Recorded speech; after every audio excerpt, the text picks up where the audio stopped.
Shkarkimi I Ilir Prodës, I justifikuar publikisht me hedhjen e disa fishek zjarreve drejt ish-vilës së diktatorit Enver Hoxha nga protestues demokrat, duket si një shpjegim që më shumë ngre pikpyetje se sa jep përgjigje. Nëse një incident I tillë mjaftonte për të rrëzuar drejtorin e përgjithshëm të policisë së shtetit, atëherë narrativa e ndërtuar prej kohësh për lidhje të errta, për raporte të privilegjuara me Edi Ramën apo për tolerim ndaj eksponentëve të krimit, bie ndesh me vetë logjikën e shkarkimit. Ose Proda ishte hallk e pazëvendësueshme në një sistem interesash, ose ishte thjesht një drejtues që u largua për një episod të izoluar. Të dyja bashk nuk qëndrojnë. Episodi me artistët e fondacionit Art Explora ngjan më shumë si një pretekst I volitshëm politik, një ngjarje e servirur si shqetësim institucional, por që në thelb mund të ketë qenë thjesht momenti I duhur për të formalizuar një vendim të marrë më herët. Vetë lëvizja e kryeministrit, që një ditë pas shkarkimit shkoi në vilën e ish-diktatorit për të kërkuar falje publike,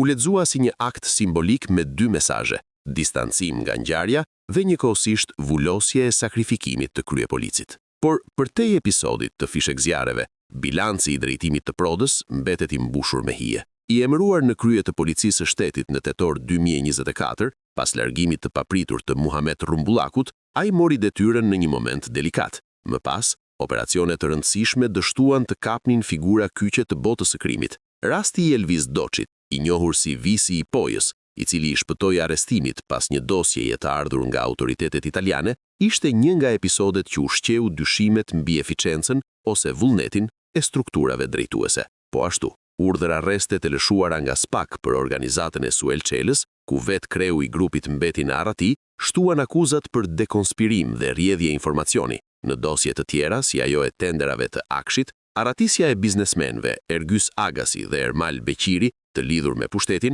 ngriti pikpyetje serioze për rolin dhe përgjegjësinë e policisë në garantimin e masave të sigurisë. Ndërkohë, vetë prokurorët e SPAK-ut, përfshirë drejtues si Altin Dumani, kanë folur publikisht për lidhje të drejtuesve të policisë me krimin, duke e përshkruar situatën si alarmante. Propozimet për krijimin e njësive të pavarura, përgjimi dhe ekzekutimi masash sigurie jashtë varësisë së policisë janë një tregues I qartë I mungesës së besimit institucional. Në këtë kontekst, largimi I Ilir Prodës nuk mund të reduktohet në një incident me fishek zjarre. Ai duket më tepër si një lëvizje në një tabel më të madhe politike, ku ekuilibrat mes pushtetit, drejtësisë dhe krimit janë më kompleks se sa një deklaratë zyrtare. Sepse kur një drejtues I akuzuar si kyç në balancat e brendshme largohet për një episod periferik, lind pyetja thelbësore: a ishte ky shkaku apo thjesht justifikimi?